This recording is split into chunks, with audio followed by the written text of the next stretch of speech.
Minnesota House of Representative, and we appreciate your interest in this process. It is my responsibility, or when Nadeau has, Representative Nadeau has a gavel, to make sure we keep everything in control. No signs are permitted in the hearing room, no verbal outbursts, applause, or audio demonstrations. For safety reasons, when you're in here, be in the seats. Do not block any entrance. We do have house security and troopers to keep us in line, but we've never had a problem here, so we should be good there. And those who are providing testimony will be given a specific time. We have a lot of things to go on, and my assistant here will give you a 30-second warning. He is a sergeant in the National Guard too, just to give you a heads up on that, okay? Don't let him use your skills. So with that there, I am calling the meeting to order. Members, today is March 11th, and the time is 1:01. And may I have a motion to approve the minutes for March 9th, 2026? I'd make that motion. Okay, thank you, Representative Repinski.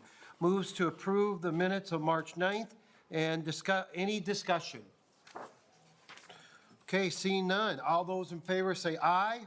Aye. Those opposed? Motion prevails, and the minutes for March 9th, 2026 are approved. And so the first bill we have is House File 3521, and it's my bill, so I'm going to move up there. I'm going to want to move the bill, it's 3521, before the committee. What's that? You can take it with you. Oh, okay, very good, thank you. And our goal is to vote on this bill by 1:10. What's that? Goals to vote. 105. Well, since I'm the new chair, I want to vote on it by 105. So. Yes, Chair Nadeau, we will listen to you. So Representative Backer has moved House File 3521 before this committee. We have it before us. Representative Backer, tell us about your bill and the changes. Tell us about your bill. Yeah, we took public testimony on this bill on February 25th, 2026, so no further testimony will be done today. Basically, under other committee members asked that this bill would be laid over until we got the findings from MDH, and MDH came back saying it is to the public interest for the state to add the 84 beds for regions.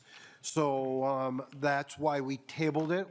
And now we have that feedback from MDH, and that's why we have moved to put it back on in front of the committee today. All right. So I'm not aware of any amendments. Is there any further discussion on this bill? Hearing none, Representative Backer moves that House File 3521 be recommended to be placed on the general register. All those in favor signify by saying aye. Aye. Opposed? Motion carries. House File 3521 recommended to be placed on the general register. What's that? Oh. It's House File 3521 as amended. We amended it last time. Anybody have any problems with this? Jack? Representative Liebling? We okay?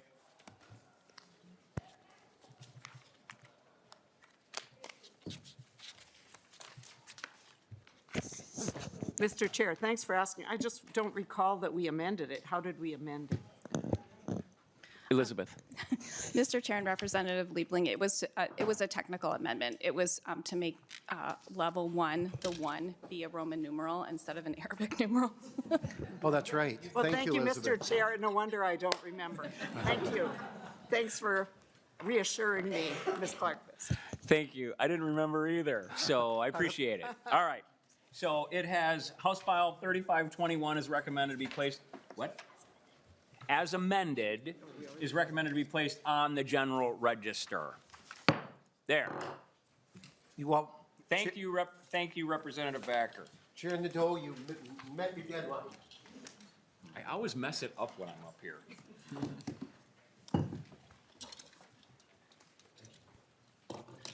Okay, today, the second bill we have for consideration is House File 3560.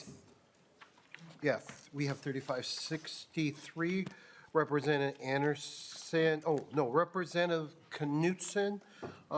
Would you make a motion to get Representative Anderson's bill before the committee? So moved. Okay, cool.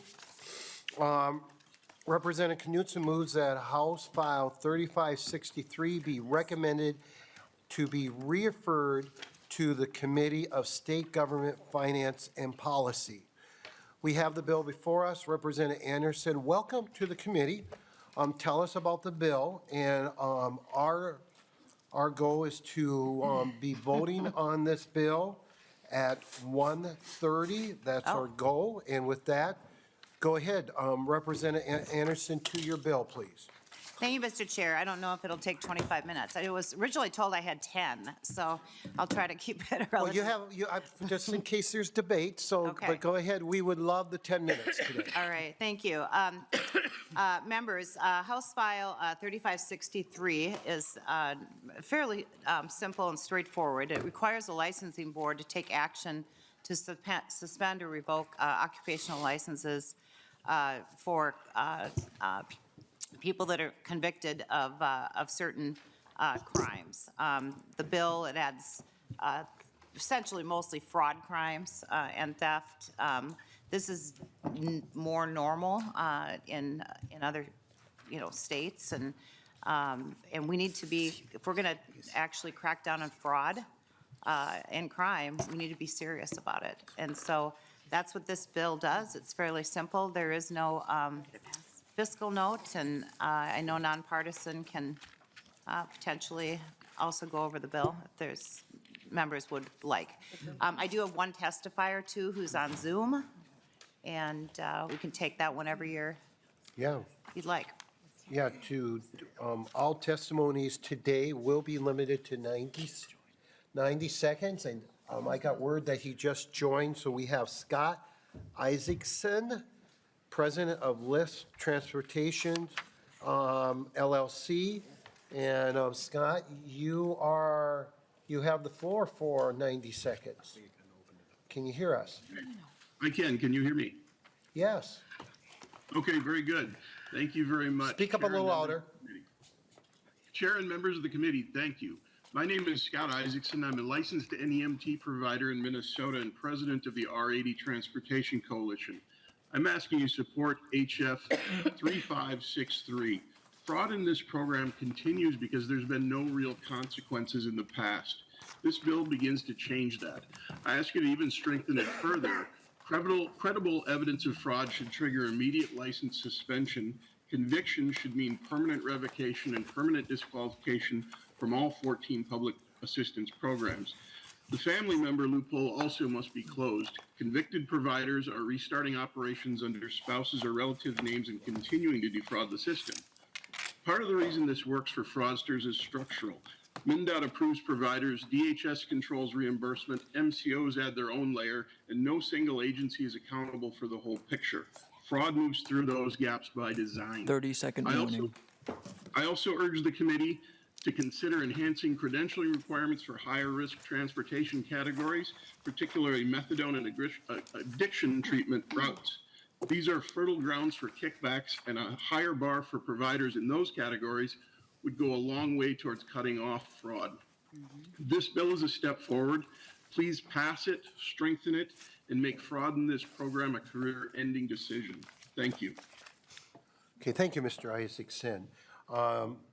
Is there anyone in the audience who wished to testify on House File 3563? Okay. I am unaware of any amendments to House File 3563. Further discussion, we have Representative Huot. Thank you, Mr. Chair, and thank you, Representative Anderson. I am intrigued with this bill. I'm not sure it goes far enough. As your testifier there, actually, that's one of our, I think it's 24 million in fraud that we had on this area. Yeah, and so, and I've been, I don't want to say I've been a part of that group, because I haven't, but, yeah, no, but I know that space really well, and I don't know, you know, I have a bill coming up that's going to do maybe a little bit more and provide, tell them to get into more training, because I think licenses is one thing, but I also think we should move to suspension once there's suspicion or something that's going down. And I just, for this fact alone, I think we have to really push harder on these individuals, because these are services. This is what ticks many of my colleagues, all of us off. These are services that are meant for people. And to have the fraudsters take the money away from these services is terrible. So I really appreciate this bill. It's a step, but we still have a long way to go. Thank you. Thank you, Representative Hewitt. We also have Representative Carroll. You have the floor. Thank you, Chair. I appreciate it, and thank you for bringing this bill, Representative Anderson. A couple of questions. Is this going to the Fraud Committee? I missed where it was going to go. Go ahead, Representative Anderson. Thank you, Mr. Chair, Representative Carol. Carol, okay. It originally was in the fraud, but we were worried about deadlines, and so it doesn't need to go to the fraud committee. I think it, I guess. We're going to state government. State gov, yeah. We're just a little worried about deadlines. We expect that this will be wrapped into something, whether that's an expanded bill. I would love to go further with this and would love to work with you on that. So we can maybe do that by the time it gets to state gov. It could go to fraud, but it doesn't need to, so. Really? It's a little surprising. Well, this was originally referred to fraud, but we were worried about time and deadlines. Yeah. So that was the only reason that we actually re-referred it here. And Chair, if I could, one more question. You may. Go ahead. So why don't the individual licensing board deal with this? I'm an attorney, and I tell you, if there's any fraud committed on my behalf, my license is going to get taken away now. So I would think, isn't that the same case with these different professions? Representative Anderson. Thank you. Representative Carroll, it's not necessarily, and I don't know if nonpartisan has any research on, I mean, there's many different licenses, but it isn't necessarily the case, no. Representative. Ms. Carquist. Mr. Chair and members, I think that's what this bill does. It's adding authority to the individual licensing boards to suspend or revoke a license of a health occupation or a non-health occupation if the individual is convicted of one of these offenses.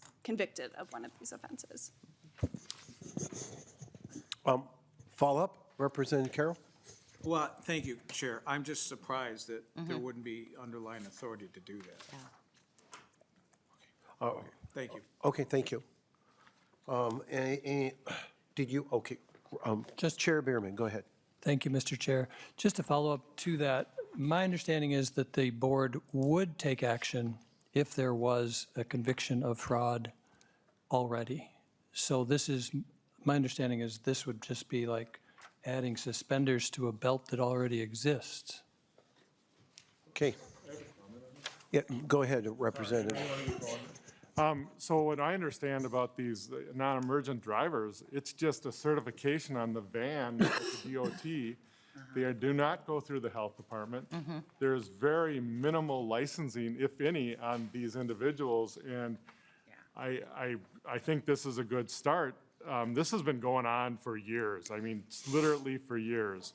And so I think that in this case, how many of these organizations that aren't licensed right now that basically are just a certification on the vehicle they drive and they do a background on the drivers like a CDL, that's, you know, that's a whole different story. And so I wonder how many of those we find throughout the system. Representative, Chair Lieben.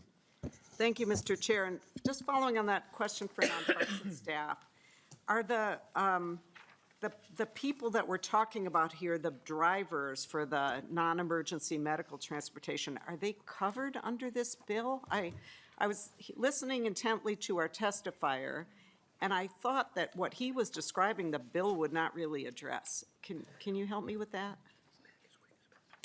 Go ahead. Or I was asking nonpartisan staff. Yes, go if ahead, you can- nonpartisan.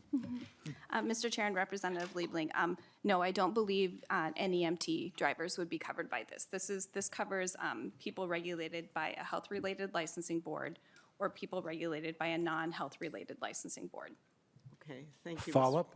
Mr. Chair, so thank you. So obviously, I think that Representative Hewitt has identified a real problem. I agree, over the years, that has been a real concern.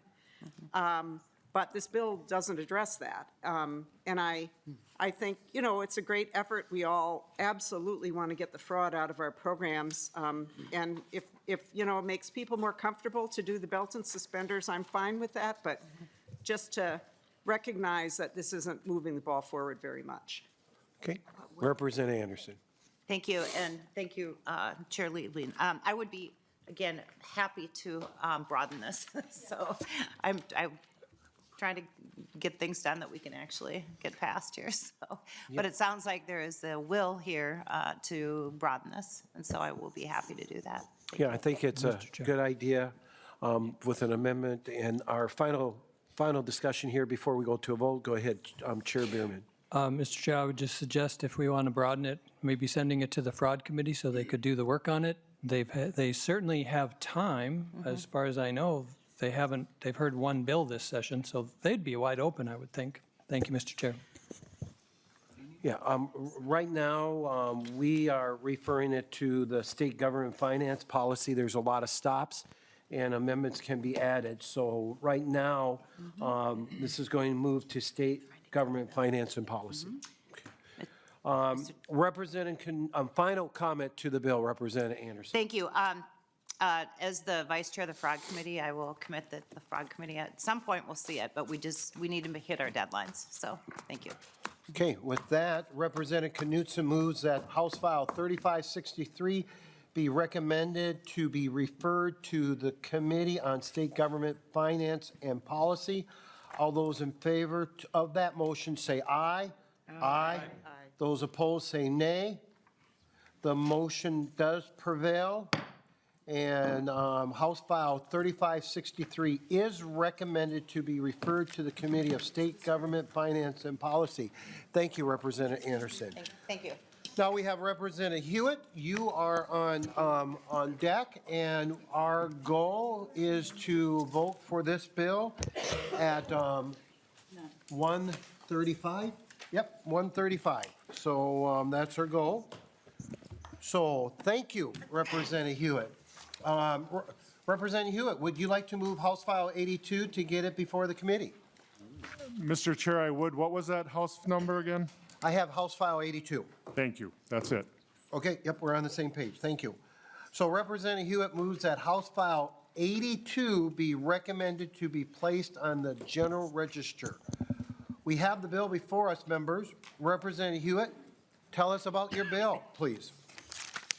Thank you, Chair Backer, and thank you, members, because many of you probably have dealt with this issue before. It's definitely a scope bill that we have been trying over and over again. And I don't think it's a great scope bill because everybody had to give on this. And it really did go into different parts of especially athletic medicine and rehab medicine. Whereas the trainer, back in the 80s, my trainer just taped my feet up and said, go out in the field. Or to Rocky had a trainer in his corner. That's not the typical trainer today. The typical trainer today is actually one that works with the healthcare team. Trainers have to have a medical director that oversees what they're going to do, sets their scope, and they become more of part of the care team. Now, they're not replacing the physical therapist, and the physical therapists actually have gotten to neutral on this bill, which is great. They're here today, I guess, not to testify, but they have another bill. But we finally came to a solid ground where they can really work together in conjunction. They're all a part of the team. What we're changing on this bill is basically, it's a one-word subject in there that basically takes it from athletes to patients. And that's going to give them the ability to open up and be able to work in clinics. They can now, but this will give them more of a chance to do that. I do have an amendment, Mr. Chair, if we can adopt that. Yes, we do have an amendment labeled A1. Representative Hewitt, would you like to move that amendment? Right, and this amendment, I would, Mr. Chair. Yes. Okay, cool. Representative Hewitt moves the amendment labeled A1. Tell us about the amendment. This is the actual agreement that was, came up between the trainers and the physical therapists who, again, had to work through many issues and that. And so the A1 gets the bill in the place it needs, so there's peace in the valley. Very good. We love peace in the valley, don't we, Representative Hewitt? We do, because it do. makes this go faster. Yes, thank you.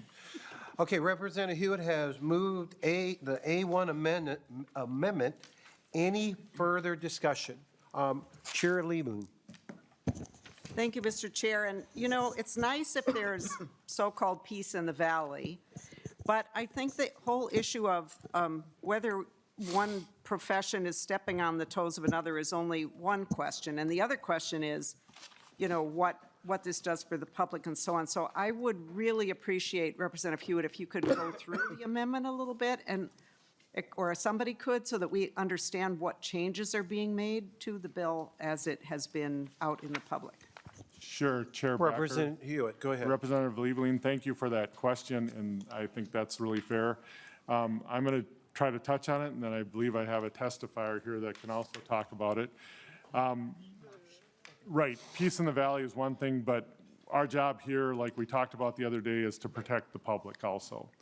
And to make sure that people that have hands-on have the training they need in the scope of the practice they're going to be in. And so it's just like Representative Backer and I both are EMTs, there's paramedics. Again, there's areas there that have advanced. This area here, they've advanced, but they haven't been able to get anything through us since 1993, I believe it is. Is that right? All right, so got it. And it really goes to play that it's time, because many of them are doctors, most of them are masters, and the other side is it only requires a 4-year degree, but they do have the training, they can work in a clinic safely. And the other thing, like paramedics and EMTs, they also need a medical director. So there's a real good scope over this, but I'll have the AT tell you a little bit more about it. Go ahead. Thank you, Chair, and the rest of the committee. My name is Kate Tabor. I'm the Government Affairs Chair for the Minnesota Athletic Trainers Association. Representative Liebling, to answer your question, the definition of athletic training is one of the major things that was updated in the amendment. So in our conversations with the physicians, the chiropractors, the physical therapists, we got to an updated definition of what athletic training is. We utilized definitions that currently exist through our national certifying board, so our Board of Certification, the group that credentials our education requirements, the CATIE and the National Athletic Training Association. So the definition of athletic training that you see in the amendment comes straight from the Board of Certification, which is the group that certifies and credentials us from a national standpoint. And that was the work that we did over the last couple of years to get to that agreement on what the definition of an athletic trainer was. There's a couple of other things within the amendment, just ensuring that we are continuing to have that relationship with the physicians, as Representative Hewitt talked about. So we practice under physician licenses in current state, and that is not changing. So it just kind of strengthens the fact that we will continue to do that, and puts in some provisions such as line 3.3 through 3.10 in terms of things that we must do to make sure that we are functioning within those capacities. Okay, follow-up? Thank you, Mr. Chair. Okay, Representative Keeler? My statement's on the underlined bill, if I can wait. Okay, thank you. Okay, so Representative Hewitt has moved the A1 amendment. We see no further discussion. All those, oh, you do on the amendment? Oh, I'm sorry. Okay, Representative Vice Chair Nadeau. And thank you, Chair Backer and Representative Hewitt. And there are some significant changes in the underlying bill with the amendment. And can you talk a little bit more? I mean, we got rid of risk management, changed it to reduction, wellness, health literacy. We got rid of prevention and wellness promotion. We got rid of rehab and reconditioning. And there's a lot of pieces in the underlying bill that I'm super supportive of that got pulled out in this amendment. And I know that we had to do some things with Peace in the Valley, but it seems like these are some pretty big changes. Is that not, am I missing something? Go ahead. Thank you. And for the record, state your name. Yes, sir. Kate Tabor. To answer your question, Representative, the definition of athletic training that we have in the amendment is something that we agree to. So we feel like the language that is in that section covers what we do and what we are as athletic trainers. So we are supportive and okay with that. A lot of it was condensing and consolidating kind of some of the verbiage into words that better fit kind of what the intent is that we are doing as athletic trainers. And my final Follow-up. Yeah, and thank you. And my final question is, immediate and emergency care was pulled in the amendment. And, I mean, I was an athlete in high school and college, and there was, dislocated shoulders in my world, and I looked at that as immediate and emergency care. And does that mean that athletic trainers, how would that scenario, if I dislocate my shoulder, or a student athlete dislocates their shoulder, what can the athletic trainer do in that instance? Go ahead, ma'am. Kate Tabor. Thank you. That is a great question. In line 1.13, it talks about how athletic training for the purpose of treating emergent acute. So those two words really help qualify kind of the situation that you are talking about. So if an athlete, if a patient, right, dislocates their shoulder, that we have the ability to do that. If you also go down to line 1.18, critical incident management, that is another area in which that covers those areas, so that we will continue to be able to do those things that we're educated and trained to do within the context of that acute injury management. Thank you, Mr. Chair. Okay. We're going to take a vote on the A1 amendment. All those in favor by adopting the A1 amendment, say aye. Aye. Those opposed? The motion prevails. The amendment is adopted. Today, we do have two testifiers. First one that we have is a Troy Hogan. Hain. What's that? Hain. Hain, thank you. Appreciate that. You have a minute and a half, and state your name and go ahead with your words. Thank you, Chair and members. For the record, my name is Troy Hain. I'm here on behalf of the Minnesota Athletic Trainers Association in support of House File 82.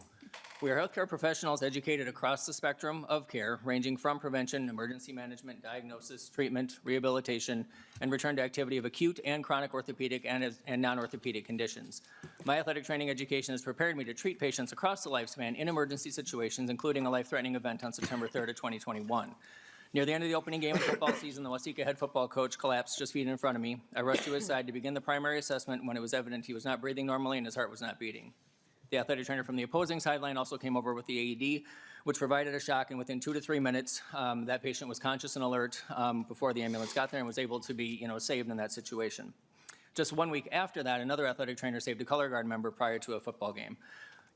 Even though we've been trained to treat physically active people across the lifespan, technically under our statute, neither the coach or that color guard member's lives that were saved would meet the definition of an athlete. 30-second warning. The outdated terminology continues to limit patient access to athletic trainers. Minnesota is only one of 8 states that still defines our patient, or our scope as athlete. All the rest of them have moved to new terminology. Our Practice Act has not been updated in 30 years. The minimum education required today is a master's degree from an accredited program. We no longer work just in secondary schools. You find us in clinics. Companies like Amazon and Delta and even the Minnesota Department of Corrections hires athletic trainers.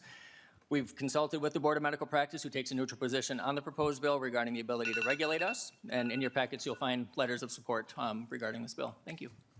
Thank you, Mr. Hain. We have Dr. Olson. You are on deck. Is Olson on Zoom or is he in? I believe he's on Zoom. Okay. Dr. Olson, you're on Zoom. Thank you, Mr. Chair and members. For the record, my name is Dr. David Olson. I'm a board-certified family medicine and sports medicine physician. I'm a team doc with the University of Minnesota here in Chicago now with Gophers basketball, Minnesota Vikings, the Twins, St. Thomas, and U.S. Soccer. And I am here on behalf of the Minnesota Athletic Trainers Association and also in strong support of HF 82. In Minnesota and in my practice, athletic trainers and physicians work in collaboration to establish our protocols and treatment plans. All of the athletic trainers, like Kate talked about, work and practice under the physician's licensure. And our partnership with athletic trainers that we work with is vital to patient care in everything we do. Our athletic trainers are educated and board certified in many different settings, like in our physician clinics, and it's really been proven to improve patient care and allow for greater clinical efficiency for us docs. We trust them to take care of our $1 million athletes while we're on the court, field, or ice. But I understand right now current law prevents them from taking care of the same individuals if they suffer an injury outside of their sport. Our athletic trainers definitely have the skill set and knowledge to evaluate and treat individuals in the clinics as well.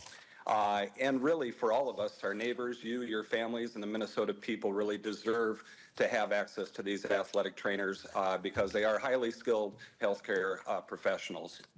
Really, for everything I do, athletic trainers help in my clinics provide strong coverage for athletic programs. And I really think this change is good for us as physicians, but also for patients, employers, and really for the good of healthcare workforce in Minnesota as a whole. Thanks for your time. Thank you, Dr. Olson. Is there anyone in the audience who wished to testify on House File 82? Okay. I'm not aware of any other amendments. We do have Representative Killer. You had a question about the bill. Go ahead, please. Thank you, Chair. Thank you, Representative, for carrying the bill. But more than that, I want to say thank you to Rhonda. She's in the room, and this is a bill that I've been hearing a lot about because MSUM students have come to talk to me about this for a couple years now. I was also a college athlete. I'm glad Representative Nadeau asked about those questions in the emergency response. My son suffered a really traumatic concussion in football in high school, and he instantly turned from an athlete to a patient. And I am forever grateful for how quick people were able to move. He plays college football now, and I had a conversation with him about this bill and like how our student athletes view you all and the work that you do. And it very much is compassion and care when they're in some of their most tragic moments as an athlete. And so I appreciate the changes, but more than that, just want to give a shout out to my MSUM students who have made the trips down here. We know that's not close to really advocate for the changes in that. And so I'm in strong support of it because I believe when our communities and the future of the profession come and ask us for changes, we should listen and we should support that. So thank you. Yes, and just like Representative Killer, I had the opportunity to talk to the folks from MSU also. So back in Fergus, we met in Fergus Falls. So Chair Liebling, you have a question, please. Thanks, Mr. Chair. And, you know, I have no doubt that athletic trainers are very revered in the sphere of athletics. There's no question about that. What the bill does, though, is broaden their scope, and I do have some concerns about it. So a couple of questions. The first one is, you know, the non-orthopedic conditions. Could you just give me some examples of what non-orthopedic conditions an athletic trainer would be working with under the bill? Go ahead. Kate Tabor, thank you, Representative. Non-orthopedic conditions, there are different things as Representative Keeler discussed, concussions, working with asthma, heat illnesses, cardiac events. Those are all within kind of that realm of non-orthopedic injuries. Follow-up. Thank you for that. That helps. And then the other thing is in the bill, I think this is newly added, well, it was in the underlying bill as well, but on line 1.17, it adds to the scope, assessment, evaluation, and diagnosis. So I don't know if diagnosis is defined in statute anywhere, but diagnosis is not something that I would associate with athletic trainers. And I wonder if you could discuss that a little bit. And actually, let me ask nonpartisan staff, first of all, whether diagnosis has a definition in statute, if Ms. Clarkvist can help me with that, or Ms. Mock, I don't know. Which, you guys are both looking at each other, so whoever gets heads, okay. Mr. Chair and Representative Liebling, I'm not aware of a definition of diagnosis. Okay, Chair Okay, Liebling. thank you. Thank you, Mr. Chair. So, yeah, so, test- so that, that's a big concern because, I know it's like everybody in the scope of practice world, a lot of times it's like, well, we know it when we see it. We know our scope of practice when we see it and we won't go outside of it. But the language of the statute really matters. And so maybe you could, if you can address my question, what is diagnosis here that now athletic trainers would be able to do under the bill? Yeah, Ms. Steberg. I think I got that right. Yes. Oh, good, thank you. Thank you, Chair. Yes, Kate Tabor, thank you for the question. So in many of our conversations with the physicians and chiropractors and physical therapists, that was definitely a discussion point. And line 1.14 and 1.15, it states, that athletic training is performed within the professional training and experience provided by our approved education program and included within the athletic training credentialing exam. And then the next 5 lines are the different things that fall within that. As I mentioned earlier, this language comes directly from the Board of Certification, which is the group that provides the credentialing examination for us. And so this is the technical language that they used and has been adopted nationally to state this is what athletic training does. So it's diagnosis within the training of what we do. And then the second part is that we are practicing under physician's licensure. So everything that we do, we are under, as Dr. Olson described, we are functioning under their licensure. So we each have supervising physicians that we work with that we collaborate with, and anything that we do is under kind of their guidance and under their purview and under their licensure as well. Representative Huot. Yes, Chair Backer and Rep. Liebling. This is common, actually, if you get to the underlevel of physician group. We have like EMT diagnosis, but that diagnosis stays with us to report to the doctor. It's nothing we can use on a chart or anything like that's going right like to insurance or for fraud or anything like that. We're real careful on that one. So it's like we have nursing diagnoses. There's all sorts of things, but this is like in their realm. They can say to the doctor, I think it's this, and then the doctor has to re-examine and prove that. So it's helped with treatment, but I'm sorry to be an insider here, but the truth is we've been using this in nursing, we've been using it in EMS, we've been using it, and I'm trying to think, there's several places where we have like the technical or like the people that actually do the work use this kind of medicine. Follow-up, go ahead. Thank you, Mr. Chair. Well, thanks for that, Representative Hewitt. I mean, in this line, it says assessment, evaluation, and diagnosis. So those have to be 3 different things. They're 3 different things. So diagnosis has to be different than assessment. They are. And evaluation. So I'm still trying to get the answer. No, and what does it mean to Representative do Hewitt. a diagnosis under Right. this amendment? They are 3 separate. You do an assessment, you do an evaluation. Where is the other one? So I get it right. This is the typical. In diagnosis, it's like, what's your opinion? Do you think this is a fracture or do you think it's a bruise? From my assessment, the patient wasn't moving. I think that there was little,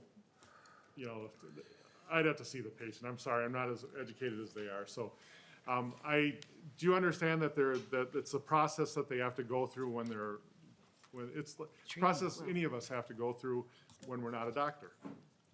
Mr. Chair, if I could just Yes, go finish ahead. up here. And thanks for that, Representative Hewitt. That's the problem. I'm struggling with this because it is a scope expansion. And I feel like there isn't a guardrail here because that word, I still haven't gotten, and I'm not going to keep pushing on. It's kind of a we know it when we see it. And the problem is it all depends here on within professional training and experience provided by an approved education program and included in the athletic trainer credentialing, which basically means that the profession is going to, from here in, totally define what it is.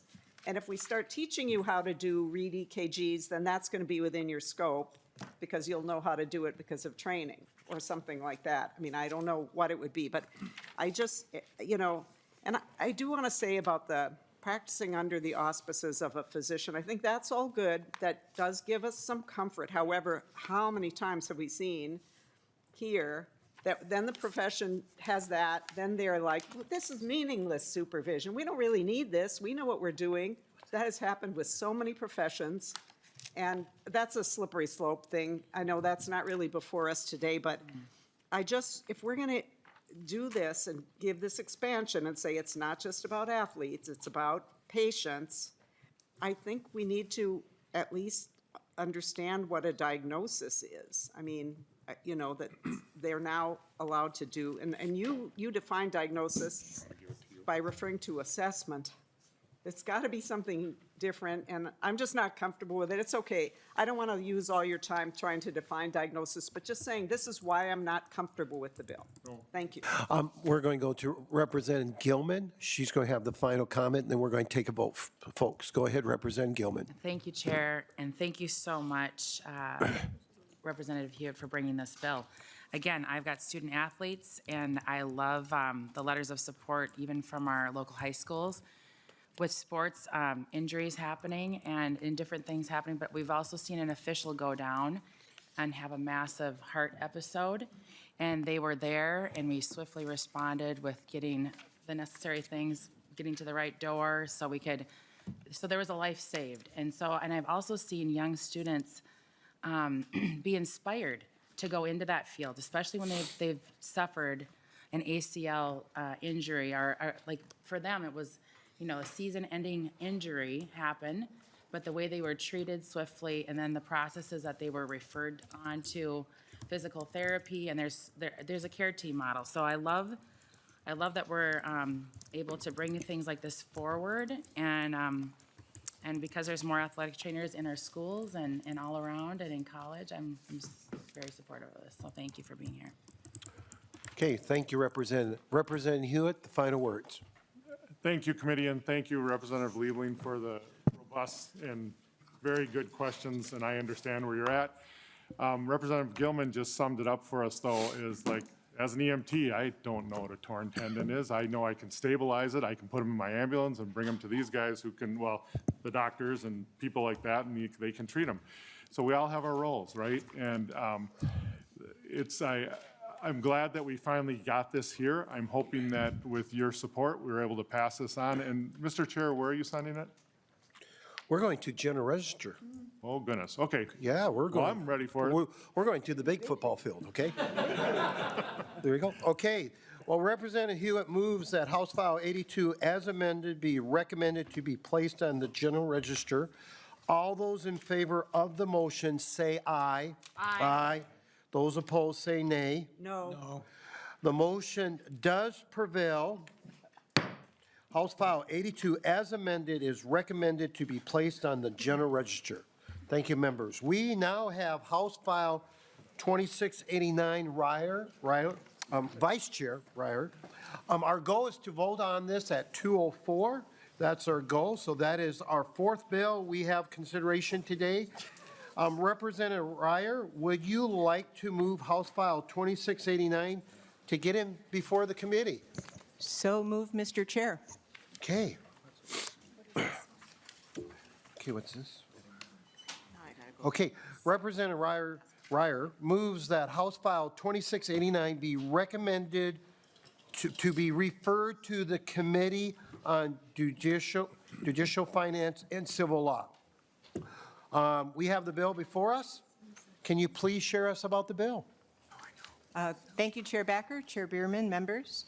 For more than 45 years, Minnesotans have been able to access physical therapy directly.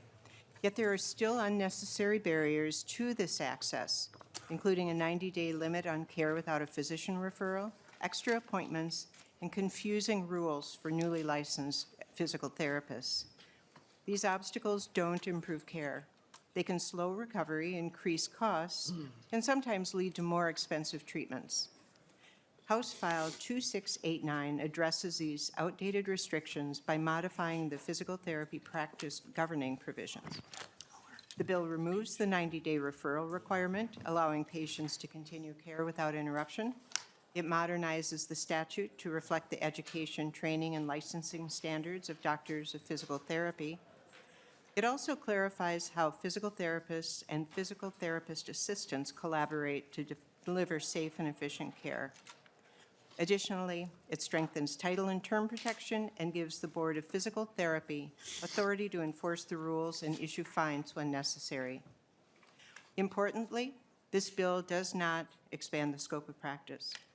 Physical therapists' roles have been well-defined for decades, and their duty to refer patients whose conditions fall outside their scope remains unchanged.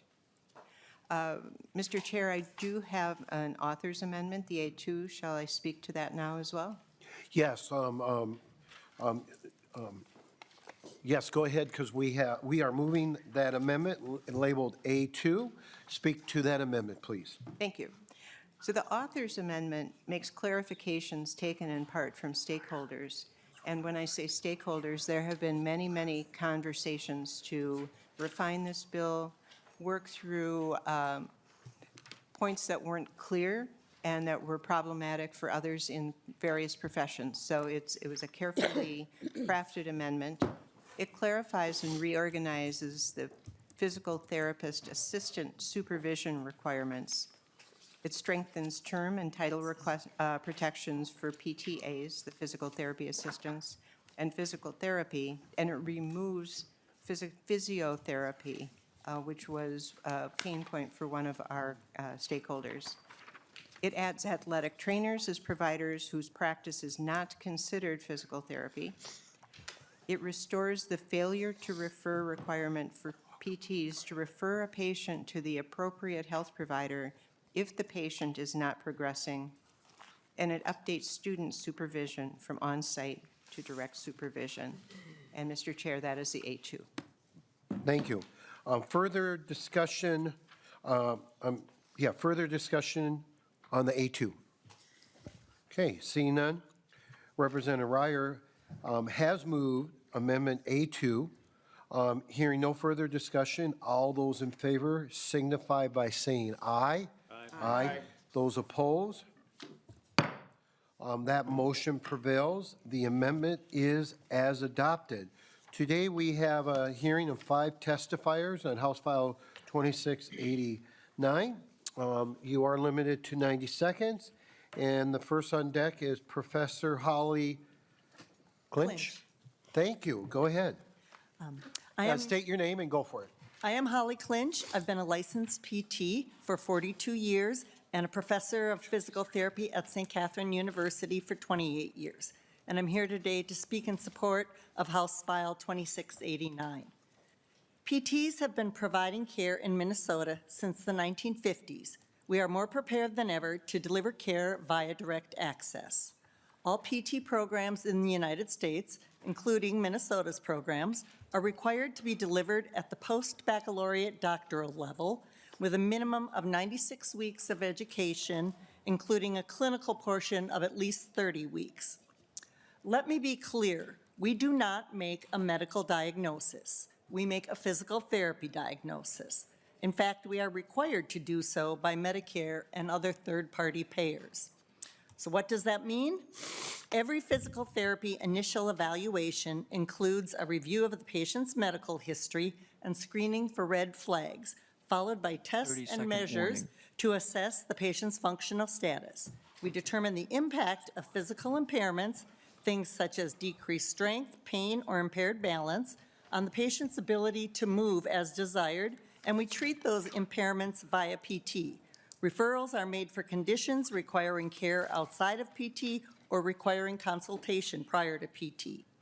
Our Code of Ethics and our Practice Act requires us to deliver care within our professional and jurisdictional boundaries. Our proposed bill does not change this, nor does it expand our scope of practice. It merely eliminates barriers for our patients who access our services. Thank you. Thank you. We have Forrest Agnes Beck, and then on deck is Lori Stead. So Forrest? Forrest Andrews Beck. Yes. Thank you. Thank you, Chair Backer, Chair Bierman, and members of the House Health Committee. My name is Dr. Forrest Andrews Beck, Doctor of Physical Therapy and Board-Certified Clinical Specialist in Orthopedics. I'm asking you today to support House File 2689. Thank you for the opportunity to speak with you today.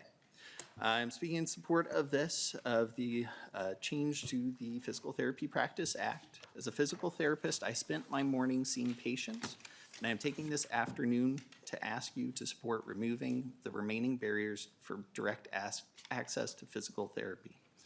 21 states, including 3 of Minnesota's neighbors, allow full direct access. Malpractice insurance rates are not increased for these states, as there has been found to be no increased risk of patient harm or increased risk, legal risk for physical therapists in states with direct access. Physical therapists receive extensive training to identify red flags. 30-second warning. Signs and symptoms, and are required to make referrals to other healthcare providers when something is outside our scope of practice. Something that I do regularly in my practice and have helped to identify serious medical conditions such as cancer, strokes, and deep vein thromboses through these referrals. Last year, I ran into a case where a student athlete came in. They were experiencing, thank you, and I hope you support. Okay. Thank you there. We have Lauren Steed, I think that's pronounced, and then after that is, on deck is Lisa Matson. Please state your name. Hi, team. It's Dr. Lauren Stead. I'm a committee member here. Oh, if you, yep, sit in front of the mic there, please. Thank you. Hello, my friends. Chair and members of the committee, my name is Dr. Lauren Stead. I am board-certified podiatrist and foot and ankle surgeon practicing in Rochester, Minnesota for the last 44 years. I am here on behalf of the Minnesota Podiatric Medical Association, which represents the podiatric physicians and surgeons across Minnesota. We respectfully oppose House File 2689. The bill makes sweeping changes to the physical therapy practice in Minnesota. It expands the scope by granting physical therapists diagnostic authority while simultaneously removing important medical oversight protections. Specifically, the bill eliminates the requirement that the patients receive a medical diagnosis before beginning physical therapy, removes the current 90-day treatment limitation, and removes the supervised practice requirements for newly licensed therapists. Physical therapists are valuable members of our health care team. 30-second warning. However, they are not trained to make medical diagnosis. Their education focuses on rehabilitation, functional assessment. They cannot order images such as MRIs, CAT scans, or X-rays. They cannot prescribe medication. A physical therapy evaluation is not the same as a medical diagnosis. The distinction matters for patient safety. Our members already see situations where physical therapists operate beyond their current scope, managing postoperative wounds and infections, disregarding surgeon care plans. For these reasons, the Podiatric Medical Association respectfully asks the committee to oppose House File 2689. Thank you for your time and consideration in this important matter, and I'd be happy to answer any further questions. Okay, Lisa Matson, and then on Zoom, which will be on deck, will be Dr. Paul Laffey. Okay, Lisa. Thank you, Chair and committee members. My name is Dr. Lisa Matson, and I have the honor to serve as president of the Minnesota Medical Association. Thank you for the opportunity to testify today in respectful opposition to House File 2689. Physicians value the important work of PTs. We work closely with them, and physical therapy plays a critical role in helping patients recover from injury, surgery, and chronic conditions. Under current Minnesota statute, patients are able to access physical therapy directly without a referral.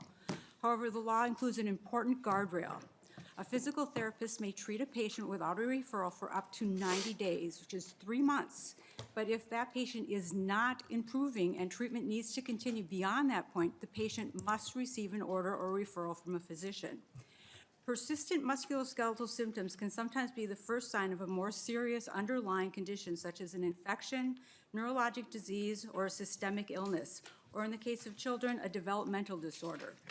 These are best evaluated by a physician. 30-second warning. House File 2689 would remove this safeguard by eliminating the requirement for a referral after the initial 90-day period. The bill also expands the definition of physical therapy to include diagnosis other than medical diagnosis, and it's not clear what that means. The term diagnosis itself is not clearly defined in statute. Introducing this language without clear boundaries creates potential confusion about roles and responsibilities. Finally, current law includes additional safeguards for physical therapists in their first year of practice, recognizing that early clinical experience benefits from additional collaboration and oversight by a physician. For these reasons, the Minnesota Medical Association urges the committee to oppose House File 2689. Thank you for your time. Okay, thank you. Dr. Paul Lafferty, you're on Zoom. Thank you for allowing me to testify. My name is Paul Lafferty. I'm an orthopedic surgeon with 18 years experience specializing in trauma and adult reconstruction.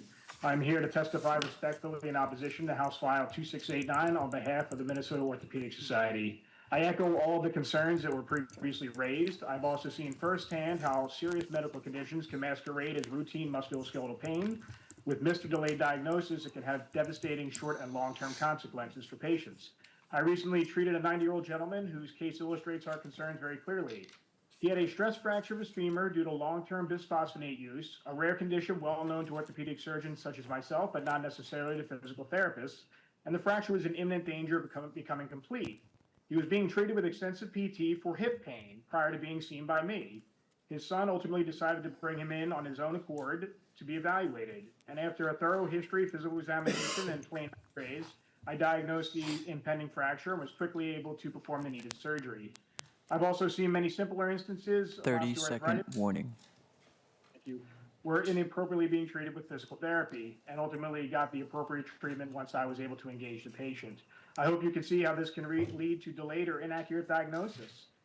Patients deserve a care model that prioritizes a physician-led patient care team, and I again reiterate the opposition of the Minnesota Orthopedic Society to House File 2689. Thank you.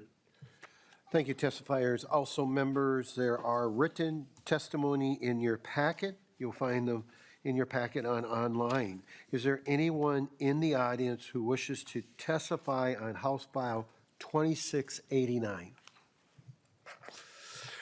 Okay, members' discussion. I think we have Representative Huot.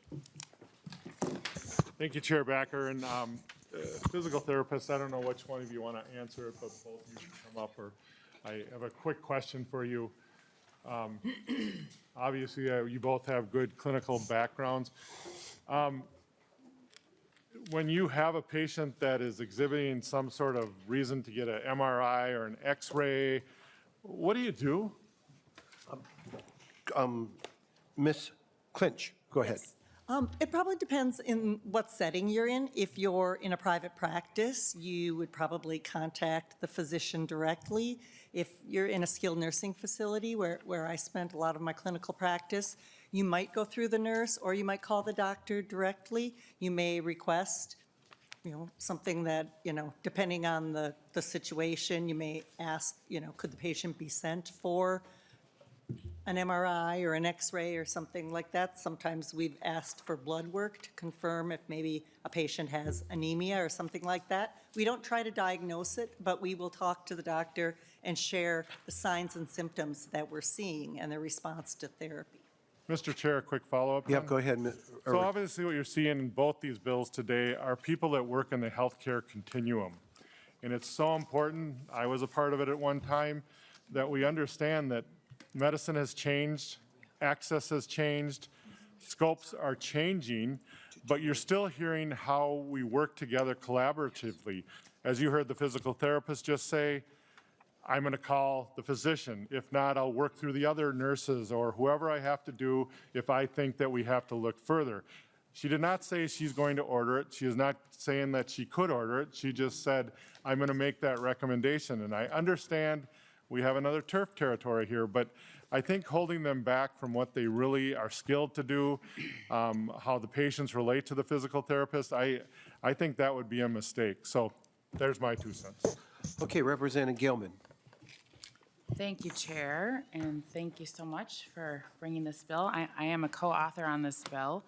I did have a lot of feedback in district, and a couple of things that one of the physical therapists pointed out to me is that these provisions in this bill do not restrict a patient from seeking a physician referral. And as we know with insurance and different things that are happening in people's lives, a lot of times they have to go through physical therapy and they have to do things to move their bodies to be well before they can even go beyond that if there's more things to go.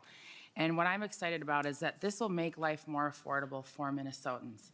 This bill will save patients money and the state money by removing unnecessary, hiccups in their waits to get in with physicians and any lagging time. So I'm very happy that this is moving forward and excited to keep working on this. So thank you. Okay, thank you, Representative Gilman. Chair Liebling. Thank you, Mr. Chair. First of all, I wanted to ask, where are you sending this bill? This is going to Judicial Finance and Civil Law. Okay, Yep, it is. I that's- just wanted to check. Yep, this yep, because thank you for asking. Thank you. It needs to go there. It's going to your committee, Chair. Yes, indeed. Yes, indeed. So, one of them. So, this bill has come back in different forms a number of times. And, I appreciate PTs. I've had physical therapy. I think many of us have. And, they do terrific work, and they're a great profession. But I really, and I appreciate, I had not actually talked to the MMA people about the definition of diagnosis or any of that. They came upon that separately from me, and I'm glad you addressed that in your remarks, that it's different than medical diagnosis, and at least in this, it says that. Whereas in the previous bill, it didn't say that. It just said diagnosis.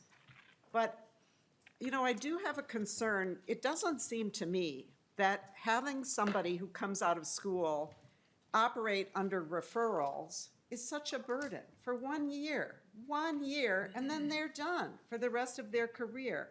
That seems to me really pretty modest ask to make sure that we are, that people understand how to work with physicians and understand all of that and get that extra bit of experience before they then can go off completely on their own. And when you couple that with wanting to remove the 90-day requirement, that really gives me heartburn, because then you've got somebody just out of school, and I know you said they do the clinical practice and all that, but they're still newly on their own, and now suddenly they can see a patient and see them forever without ever referring them, even if they're not getting better. And those two things together, I think, are a really bad recipe. And I know that most of the time, and this is true of, all of our wonderful practitioners, most of the time they're fine. We write these rules for the people where it isn't fine. And those, of course, are a minority of the practitioners. And most, honestly, I don't know that most PTs will ever be impacted, even if this bill passes or doesn't pass. Most PTs are probably not going to experience much difference other than those coming right out of school. But, I really feel that what's in law right now is an important safeguard. And I just don't think that this is a good idea to just remove this and, for the person whose cancer is missed, whose stress fracture is missed. I mean, those are really serious impacts that even if those don't occur a lot, if they can be prevented by what I think is a very reasonable 90-day period of time to try to treat somebody with PT, and if they're not getting better, have them go make sure that they don't have something else. I don't really view that as being unreasonable the way the law is written, so I'm going to be opposed to the bill. Sure, thank you. 30-second comment on that, then we're going to go to Representative Nadeau, and we will then take a vote. Holly Clinch, I would say that it is an issue in the rural setting and some underserved settings where PTs may be working as the only PT in a clinic. So if somebody does want to access services via direct access, but that's the only PT who's working there, they either have to travel to a further distance, or they do have to get a doctor's visit before they can proceed through the normal chain of command. I would also say that new graduates, probably more than anyone, are going to be likely to refer before 90 days if they see anything that's out of the ordinary. We really teach students and graduates to operate on the side of caution, and it's always good to get a second opinion. So safety and effectiveness is always our primary concern. Okay, Representative Nadeau, final question. Thank you, Mr. Chair, and thank you. And Representative Lee, I'm not going to, I have similar concerns, and I support the bill, but I have similar concerns with Representative Liebling, and we're going to see this in an next coming bill as well, where we're getting rid of this practice and training. And I'm wondering, my question is, I doubt there's any evidence to suggest that it's unnecessary, and I think there's probably a lot of evidence to suggest that even highly trained practitioners coming out of higher educational requirements than we've ever had before are able to perform. But there's a huge difference that I've learned in delivering techniques that are taught and providing long-term established healthcare outcomes. And I think that's the thing that I worry about that we're giving up, as it seems like so many of these licensing bills now are moving away from this practice and training. And I'm concerned. I think people are concerned with this. And so as you move forward in judiciary, I hope you address that in a specific way to kind of make us feel safer in that. I mean, again, we talk about scope bills all the time. We're the last people that should be deciding on your scope of practice, but here we are. So I would only suggest that you spend some time doing that and saying that access in greater Minnesota, that's not a reason for me. To me, that's a lesser trained person in greater Minnesota. And so be able to, maybe think about that. Thank you, Mr. Chair. Okay, Representative Reyer, final words for the bill. Thank you, Mr. Chair, and to everyone with the comments and testimony. I want to point out that I've done very deep literature reviews on this and looked diligently for negative outcomes from open access to physical therapy. And instead, I find high referral accuracy, less imaging drugs referral to specialists unnecessarily, equal on outcomes and safety, superior in patient satisfaction and economics. So as a tool that is safe and has been extensively studied and helps with cost and access to care, I ask for your support. Thank you. Okay, thank you. Representative Reyer moves that House File 2689 as amended be referred to the Committee of Judicial Finance and Civil Law. All those in favor of the motion say aye. Aye. Those opposed say nay. No. The motion does prevail. House File 2689 as amended is referred to the Committee of Judicial Finance and Civil Law. And next, thank you, members. Our fifth bill, and our goal is to vote on this at 227. So the fifth bill we have to consider is House File 1794. Representative Nadeau, would you mind making a motion to move Representative Virnig's bill before the committee? I move House File 1794, Mr. Chair. Okay, thank you. And I think we got co-presenters here. So we have Representative Virnig and then Representative Warcos, right? Warwas. Thank you, sir. Okay, go. You got 3 minutes to present the bill. Thank you, Chair Backer, Chair Bierman, and committee members. I'm super excited. Before you is House File 1794, a bipartisan bill brought forth by the Minnesota APRN Coalition, representing the majority of APRNs across the state. Supporters include the Minnesota Nurse Practitioner Association, the Minnesota Association of Nurse Anesthetists, the Minnesota Affiliate of Nurse Midwives, and the Minnesota Affiliate of National Association of Clinical Nurse Specialists. The transition to practice limits where certified nurse specialists and nurse practitioners can work for the first 2,080 hours of their career. During Minnesota's transition to practice period, CNSs and NPs must work in a hospital or integrated clinical setting where a physician is also employed.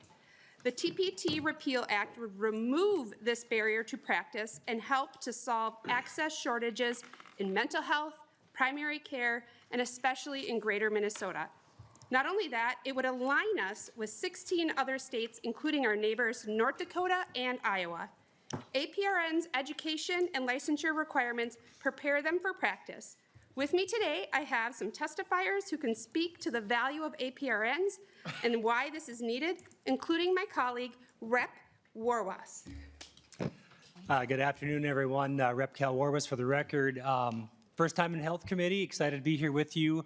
And per tradition, I brought treats. Oh, you did? Good. Yes, there's a bucket of treats, and I hope that the pages will be able to pass out the bucket. There's some tongs there, so you can stay Thank healthy. you. Passing those out, and they are made by my daughter, who is a renowned baker in this caucus as well. So my story and some of my interest in this bill, being from rural Minnesota, is the fact that I utilize a nurse practitioner for my health care, and I actually credit one for saving my life. It's a little bit of a long-winded story. I'll keep it short for this testimony, but because of additional testing that she ordered, not saying a doctor couldn't have also done that, but because of the work that she did, cancer was discovered on my right kidney, which I eventually lost in surgery. We tried to save that kidney. It was a large tumor, and I had my right kidney removed during the COVID era in 2020 at the Mayo Clinic. And I don't believe I would be here with you today were it not for the good work in that rural clinic. And so I'm very supportive of this bill, excited to see the opportunity for more providers to be able to get out into rural Minnesota and to not have to undergo the burden of the previous or the current statute. So I'll leave it there. Okay, thank you. We have a technical amendment labeled A1. Representative Nadeau, would you like to move that amendment? Yes, I'll move the A1. Okay, thank you. Please speak to that amendment. Representative Virnig or Representative Warwas. Could I get a copy of the amendment, please? Or did, we'll have one in the also non-partisan. Yes, it's changing the date from 25 to 26. Thank you. Okay, cool. That's okay, cool. Thank you. Okay. Any discussion of changing the date? I don't see none. Okay. Seeing no further discussion, those in favor of the technical A1 amendment signify by saying aye. Aye. Those opposed? The motion prevails. The amendment is as adopted. Today, we have 5 testifiers along with written testimony in your packets, members. We have 90 seconds to ensure everybody has the opportunity to speak. Dr. Gretchen Moen, you are first, and then after that, on deck, please move to the front. Dr. Brian Goodrow. Go ahead, Dr. Moen. 90 seconds, please. Good afternoon, Chairs Backer and Bierman, and members of the committee. My name is Gretchen Moen, and I'm a pediatric nurse practitioner in Eagan, Minnesota. I support House File 1794. I was the founder and clinical director of Dakota Child and Family Clinic, a nurse practitioner nonprofit charity clinic in Burnsville, Minnesota, the first one in the upper Midwest. It was formulated initially in 2002. For 23 years, we provided patient-centered integrated primary care and behavioral health services to children and adults. Nearly 64 of our patients were either uninsured or underinsured, and we were known for our unique model of care and expertise in serving individuals with neurodiversity and those with significant behavioral health issues. And we're a referral center for physicians, other nurse practitioners, community and service organizations, and healthcare systems. We trained over 200 nurse practitioners, 8 physician assistants, 30 RNs, and 16 medical assistants, with our average provider full-time equivalent of 2. Finding providers who enjoyed working with unique population and limited resources is very difficult. The time and cost of training providers is high, and NP clinics cannot hire NPs they train because of transition to practice limits. The students leave to find jobs elsewhere, and it's difficult to ask them to return years later in the midst of establishing their own practice. Without providers generating revenue, even a brief merger could not keep the doors open, and the clinic closed in January of 2025. I firmly believe we would have had a different outcome if we were able to hire NP students we trained. I respectfully ask you to consider voting yes on House File 1794, and thank you for allowing me to speak. Okay, next to speak is Dr. Brian Goodrow, and then on deck is Dr. Koenig. Go ahead, Dr. Goodrow, 90 seconds, please. Thank you. Thank you, Chair Backer and Chair Bierman and members of the committee. My name's Brian Goodrow. I'm here today as the Legislative Director for the Minnesota Advanced Practice Registered Nurses, or APRN Coalition, and here to ask for your support on HF 1794. You can help remove a barrier to APRN-led care and provide needed health care services to Minnesotans. This unnecessary regulation drives new graduates to seek jobs in neighboring states and often with large health systems. This diversion undermines our smaller APRN-led clinics' ability to hire the workforce needed to provide care in the communities they serve. In fact, it was hearing from our APRN-led clinics in rural, urban, and suburban under-resourced areas that we began this process over 5 years ago.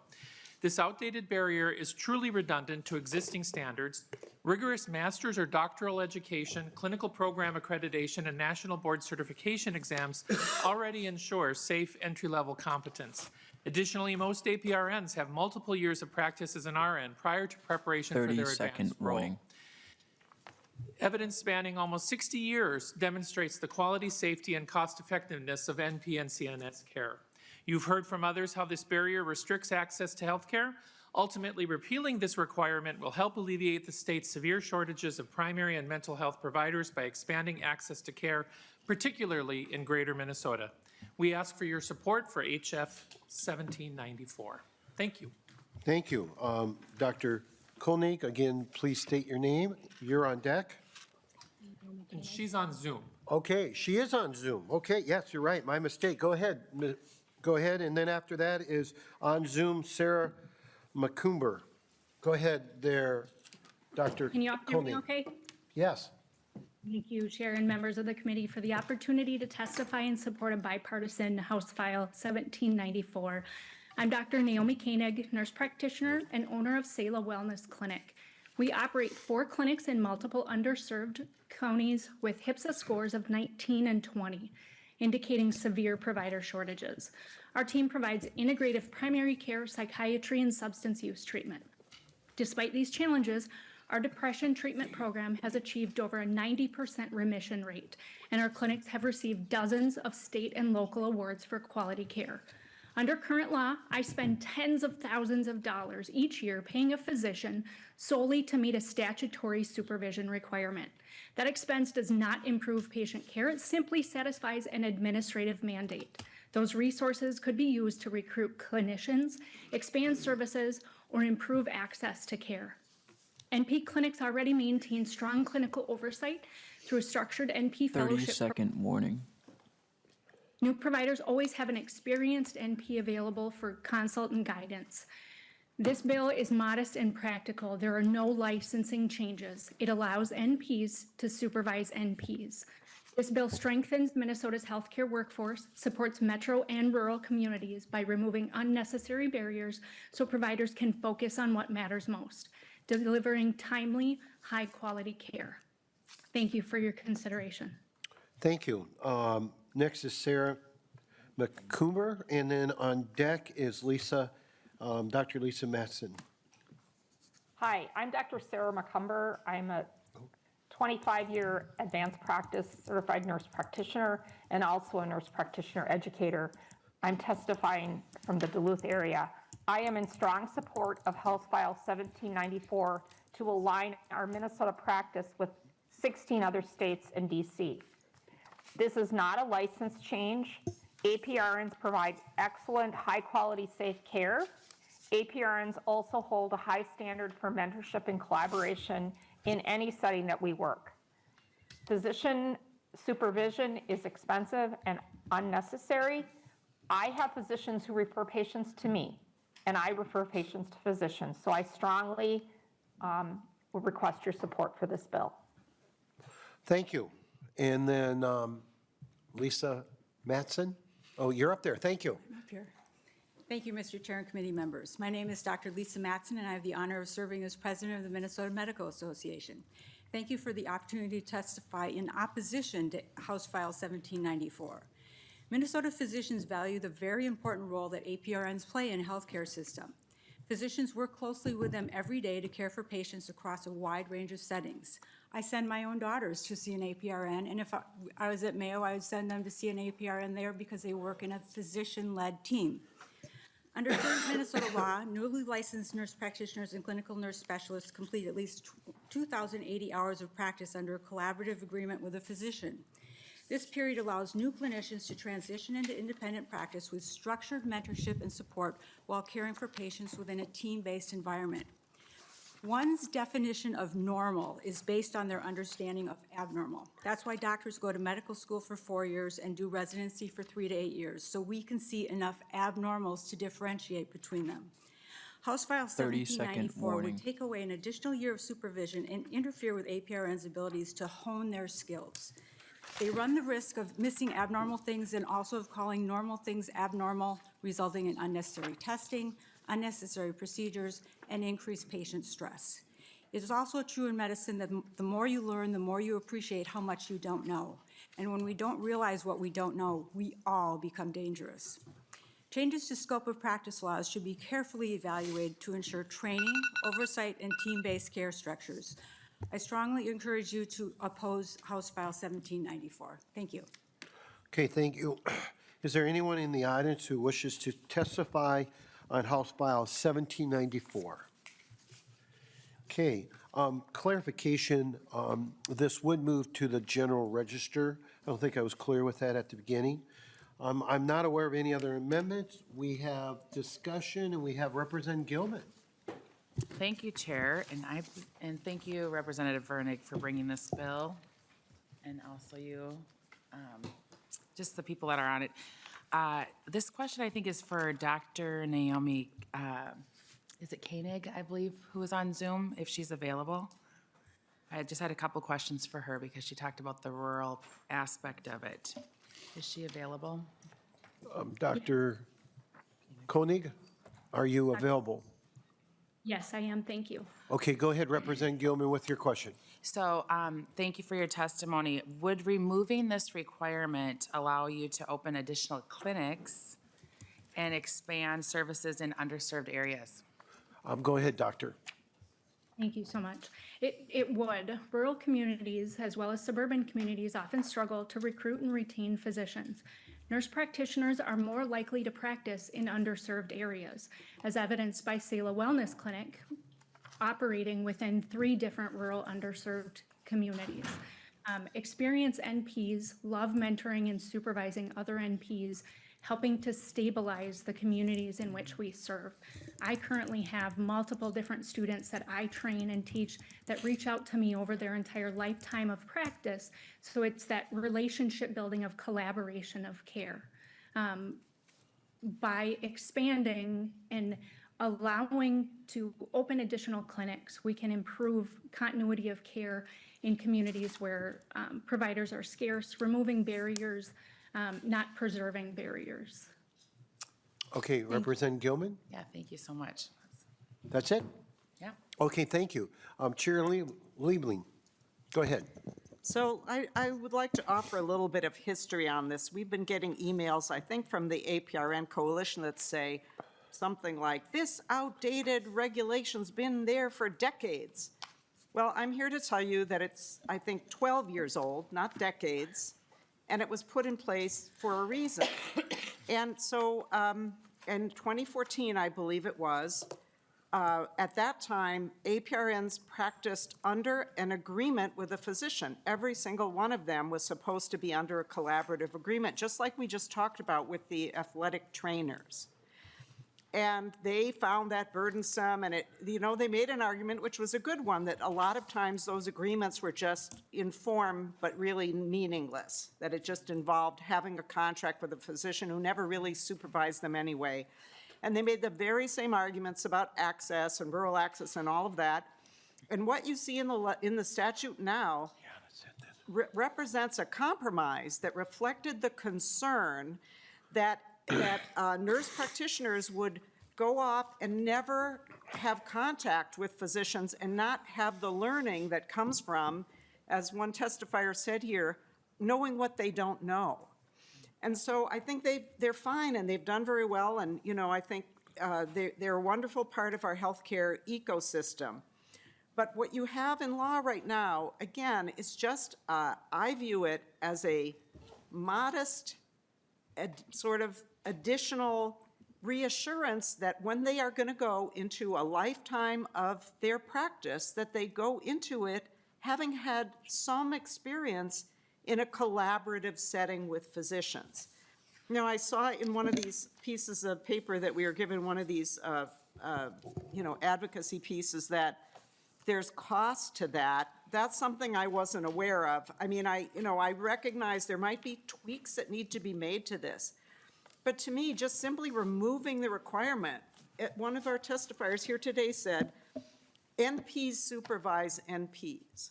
Well, that's all well and good, but physicians have a different kind of education, and they have a different perspective. And maybe many of these people have been nurses before and have worked in an integrated setting, but some have not.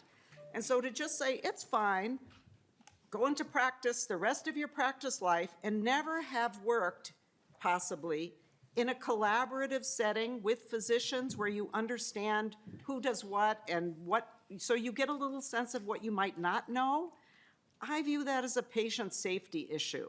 And so Representative Virnig, this bill's been here many times in the intervening years. I just want you to know that. I wish we'd talked about it before, but, this has been around a lot, and I don't think it's right now. I don't think it was right before, but that is not to say that there aren't things that could be tweaked. If people are having to pay for some kind of thing, or, it's the first time I've kind of heard about some of that, but the idea that you don't need ever to work with physicians and you can just go into your nurse practitioner practice and never really have had that experience of working in a collaborative system, because that's the way healthcare is going. Not hang up your shingle and be a sole practitioner in a rural place anymore. You're connected to others, whether it's telemedicine, whether it's being part of a system, and you should at least understand how the different functions work and have some broader experience. So that's why I'm opposed to the bill. Okay. Representative Virnig. Thank you. We're going, Representative, Vice Chair Reyer will have a question, and then Representative Repinski, and then we're going to take a vote. So Representative Reyer. Thank you, Chair. Thank you, Rep. Virnig, for bringing this bill. Once a researcher, always a researcher. So I went looking for data on whether or not we were putting people at risk by having this open, a more full practice authority. And I have found many studies, one of which I'll quote, which is in the Journal of Health Economics, where I quote, I find full practice authority reduces avoidable hospitalizations for diabetes and other chronic conditions, hospital stays for, I'm sorry, that's not where I meant to be. These results indicate that full practice authority improves access to outpatient care and allows for more efficient use of inpatient resources. Also, the American Academy of Family Physicians, in an article on the Resource Center, commented that while opponents of the relaxed scope of practice laws cite concerns about patient safety and the less education than physicians, evidence does not show that nurse practitioner provided care is unsafe for patients.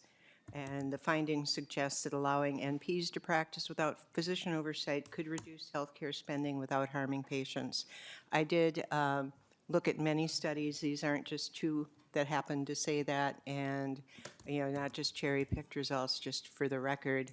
And I understand, to me, patient safety is the key, but I think it's also looking at the data on how things are working. One of these studies took the 22 states that had full access and compared results to all of the states like ours that do not, and found no difference or better outcomes for the open practice in a number of ways. Thank you. Representative Repinski. Thank you, Chair Backer. In the interest of time for the next very important bill, I'll be quick and precise. My question is for Representative Warwas. Is it okay if I have another cookie? You can have 2 more cookies, Representative. Thank you, Chair. Okay, we do have Representative Van Buren, because that was not a serious question, so go ahead. Go ahead, Representative Van Buren. Thank you, Mr. Chair. I just want to thank both of you for bringing this bill today. I think it's a great step, as we have, especially out in the rural area, we have such a labor shortage. And I'm just excited that you're bringing this forward. I guess my question is in regards to, you think we're going to see more nurses and more people enter the field because of this? And is there any study, any information that you can address for us? Thank you. Go, one of you, 30 seconds. Yeah, there is some anecdotal evidence, I'm an NP educator as well, that certainly when you, NPs will, nurses who want to become NPs will go towards states that have full practice authority and the least amount of barriers upon them to go where they want to go and provide care when they graduate. So we have evidence of people who have moved to other states and clinics that, APRNs who have started clinics in other states because of this barrier. Go ahead, Representative. Thank you, and that is exactly what I had suspected, so thank you. Okay, one of you two, not both, get to say final words. So Representative Virnig or Representative Warwas, which one wanted to give the final 30 seconds? Hey, this is a great bill. I appreciate your time today, everyone. And I do think this would help rural Minnesota in practice. Our providers out there, I'm hearing it's harder to get people. For one thing, if they have to move out of an area, they get settled, they get a lease, maybe they start a new relationship, get a puppy, whatever. You move out of an area sometimes to get training, and sometimes you don't come back. And so I think, an Iron Range story is, for me, a story of coming back to where you came from, and I think there's a lot more opportunity for providers coming from a rural area and coming back home again and not having to leave so much. So I think it's a good bill. I hope you consider the measure and vote for it. Thank you. Okay, thank you. Representative Nadeau moves that the House File 1794 as amended be recommended to be placed on the General Register. All those in favor of the motion say aye. Aye. Those opposed say nay. No. Nay, okay. The motion does prevail. And House File 1794 as amended is recommended to be placed on the General Register. Our sixth bill that we have here, which goes to vote on this at 2:38, is Representative Repinski. Would you like to move House File 3544 to get it before the committee? Yes, I would, Chair. Okay, we have a bill before us. Representative Repinski, tell us about your bill, please. House File 3544 is the Department of Veteran Affairs Housekeeping and Federal Conformity Bill. It cleans up sections of several of the Minnesota Department of Veterans Affairs chapters of law and adds provisions to ensure federal conformity.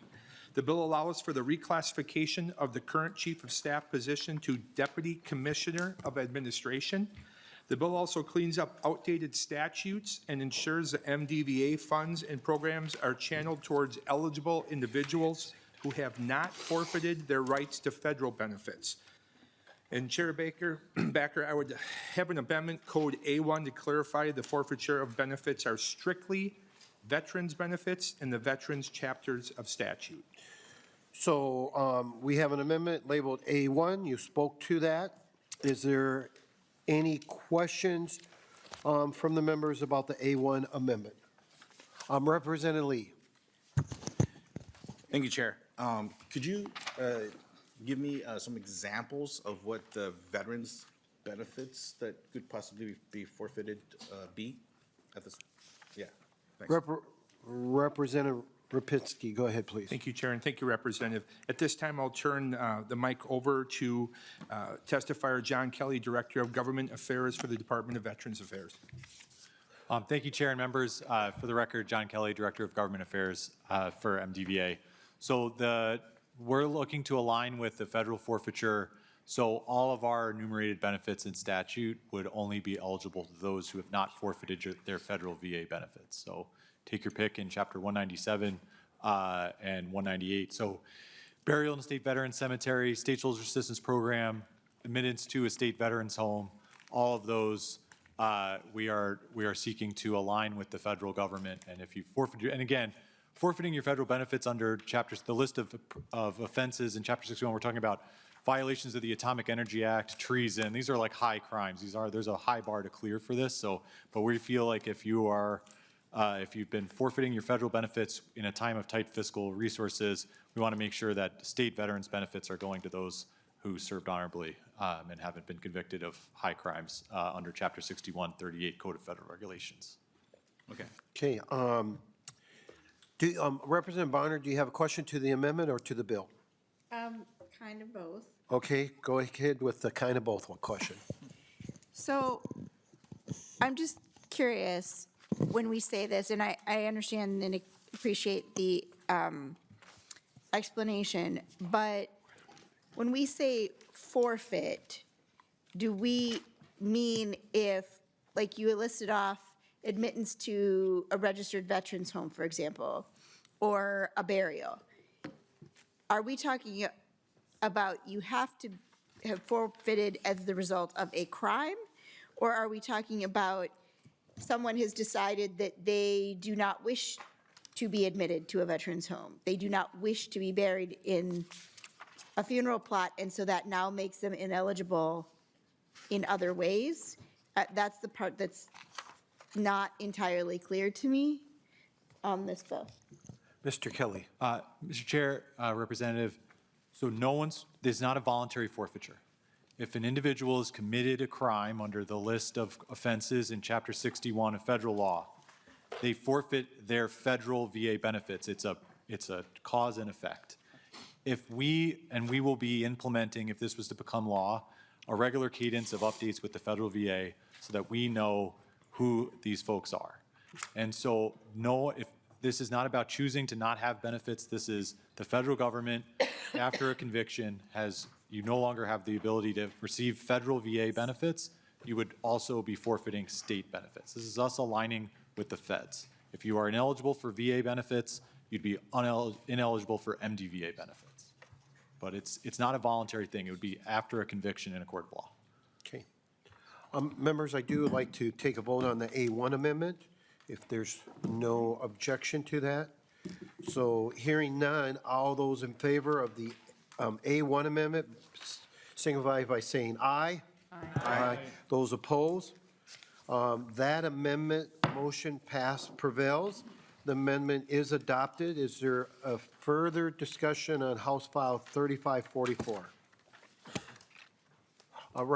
Chair Liebling. Thank you. I just realized that there's a big repealer in this bill, and I wonder if you could just speak to that for a moment, why we're repealing this section. Mr. Kelly. Thank you, Chair. And if it's okay with the committee, I could do my prepared remarks that covers this. Go ahead. So, and I'll just speak to Representative Lieben's question. I know it's been a long hearing. So the part of our housekeeping bill, we were asked, the governor had all, across the enterprise agencies going through find outdated statutes and have cleanup to our statute. So the repealer here, that is why I'm, here today, is to repeal the Environmental Hazards and Information Act. This was a law that was passed in 1984 when the devastating effects of Agent Orange and other chemical agents in our veterans population were going through the community. Subsequently, through the federal government and Congress taking action in the more than 40 years since this became state law, there have been numerous pieces of legislation. So the Agent Orange Act of 1991, the Blue Water Navy Act of 2019, and the PACT Act of 2022 all now recognize widely these illnesses that are linked to environmental hazards.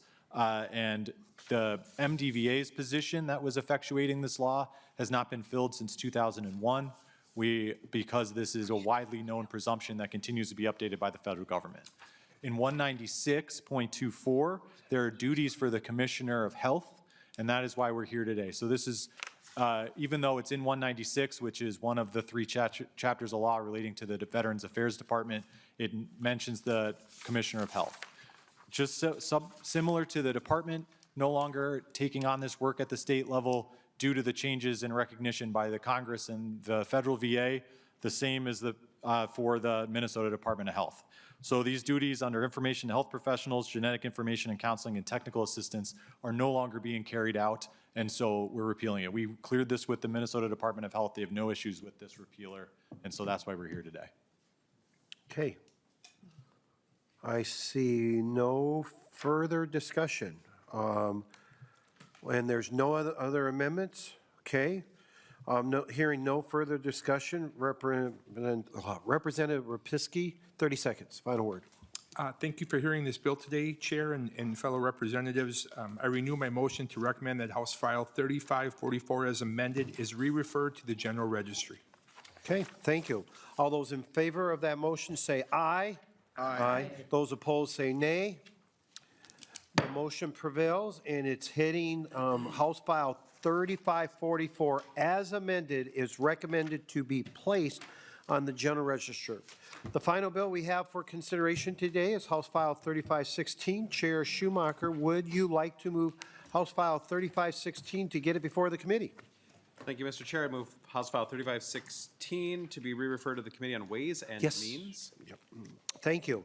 And we have the bill before us, and Chair Schomacker, tell us about the bill, please. Thank you, Mr. Chair. This is the Board of Dentistry bill, and I will turn it over immediately to Bridget Anderson, the Executive Director for the Board of Dentistry, to walk us through what the board is Thank requesting. you. Yeah, and Ms. Sanderson, you're on Zoom, so 90 seconds, please. Thank you, Chair Backer and Bierman members, for the opportunity to speak on House File 3516. As Representative Schomacker mentioned, it is a Minnesota Board of Dentistry bill. It primarily makes a lot of technical and clarifying updates to existing statute. That actually explains the length of the bill as well. So the terminology that aligns with the standards used in dental accrediting bodies is throughout the bill, and that's what you're seeing there. As far as any outdated references to dental school or schools, and aligning that with dental and allied dental education programs. So it also removes other unnecessary language in other areas, including specialty dentist licensure, restorative functions. It does add dental therapy to guest license provisions to be consistent with other allied dental professions, and updates the continuing education waiver language to related to lower income patients. It's a more appropriate term. So a lot of this, as I mentioned, it's a lot of technical change. I will point out that we do have 30-second warning. what we think strengthens the public protection by adding felony criminal sexual misconduct to the grounds for discipline. So I think that it ensures that the statute reflects our current practice for the board, also improves clarity and supports the provision of dental services. And I'm happy to answer any questions. And also you do have a House summary that really helps section by section, you understand the impact of the bill. Thank you. Yeah, there is a written testimony in the packets and online, folks. Is there anyone in the audience who wish to testify on House File 3516? Okay, I am not aware of any amendments on House File 3516. Further discussion to this bill? Hearing no further discussion, Chair Schomacker moves that House File 3516 be referred to the Committee of Ways and Means. Is there any final words, Chair? No, okay. All those in favor of the motion say aye. Aye. All those opposed say nay. The motion prevails. And House File 3516 is recommended to be referred to the Committee of Ways and Means. Folks, see no further business. Thank you. The meeting is adjourned.